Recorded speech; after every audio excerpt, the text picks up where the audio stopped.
اچھا علی بھائی یہ بتائیں، نماز جنازہ پڑھ لی، اب نماز جنازہ پڑھنے کے بعد پھر دعا مانگے؟ نماز جنازہ پڑھنے کے بعد قبر پہ دعا ہے. نماز جنازے کے بعد تو ثابت نہیں ہے نا دعا. نماز جنازہ کے فوراً بعد جو اجتماعی دعا مانگی جاتی ہے نا، یہ بھی ثابت نہیں ہے. اور فرض نماز کے بعد جو اجتماعی دعا مانگتے ہیں نا دیوبندی، وہ بھی ثابت نہیں ہے. اب دیوبندی بریلویوں کہہ رہے ہوتے ہیں جنازے کے بعد کی دعا ثابت نہیں. انہوں نے پوچھو اللہ مجھے تسی فرض نماز بات کر دے ہو جو رائے وینڈ میں نہیں ہوتی ہے. رائے وینڈ میں فرض نماز فیٹ ساڑھے جواب تو اس طرح نہیں ہون گے پھر کہ اسی ایک تیر جناواں گے سارے جناب تانوں ایک ایک پن دے جاواں گے سیدھا سیدھا. دیوبندی جب کہتے ہیں نا جناب یہ بریلی نے دعا کتوں کٹ لی جنازے والی، ان کو اتوں ہی کڈی ہے جدوں فرض نماز بعد والی کڈی ہے. وہ کہتے ہیں وہ تو ایویں کڈی ہے، ان کا پھر انہوں نے ایویں کڈی ہے. منو نا رائے وینڈ میں آپ چلے جائیں فرض نماز کے بعد دعا نہیں ہوتی ہے. ادھر آپ پوچھیں نا ان سے، کہتے ہیں نہیں ثابت نہیں ہے. حضرات فرماتے ہیں انہوں کو جڑی اتنے سے، اور یہاں اہل حدیث کو ٹانٹ کر رہے ہوتے ہیں دعا نہیں من کرنا. یعنی کتنی دوغلی پالیسی ہے.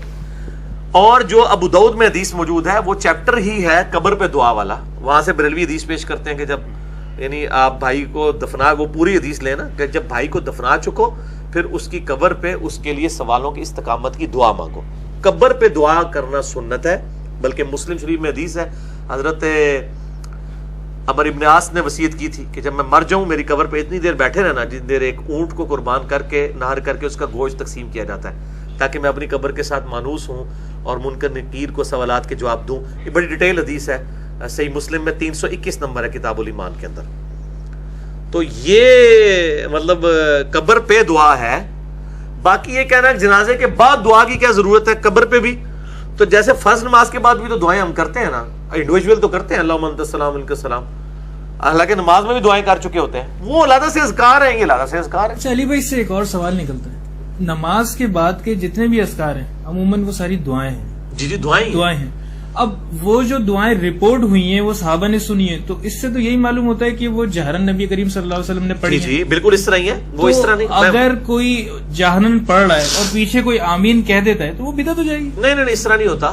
مسئلہ یہ ہے کہ آپ صلی اللہ علیہ وآلہ وسلم نے جو تعلیمات یعنی دی ہیں نا دعا کے حوالے سے، وہ بعض اوقات آپ صلی اللہ علیہ وسلم خود جان بوجھ کے اس کو بلند آواز میں پڑھ دیتے تھے. یہ عادت نہیں ہوتی تھی امت کو سکھانے. جی سکھانے کے لیے.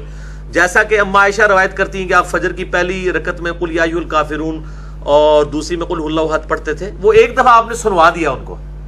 اسی طریقے سے بخاری مسلم میں حدیث ہے کہ آپ صلی اللہ علیہ وسلم نے بعض کا ظہر اثر میں بھی جب صورت ملائی تو چند آیات بلند آواز میں پڑھ دی تاکہ ہمیں پتہ چل جائے. تبھی تو صحابہ نے روایت کی نا. یہ عمومی عمل نہیں تھا. یہاں بھی جو سنت اذکار ہے یہ نہیں کہ آپ ہمیشہ ہی بلند آواز سے کرتے تھے. ایک دو بار کر کے تعلیم فرما دی ہوں گے، کبھی اونچی آواز سے کبھی بٹھا کے. اسی لیے تو اذکار بھی 17 کے قریب ہے. ایک گرین کارڈ ہمارا یہ صبح شام کے جو اذکار فرض نماز کے بعد کے اذکار چھپا ہوا ہے نا، اور یہ بلو کارڈ ہمارا چھپا ہوا ہے صبح شام کے اذکار. تو یہ دعائیں مطلب دعائیں اور اذکار ہیں اس طرح.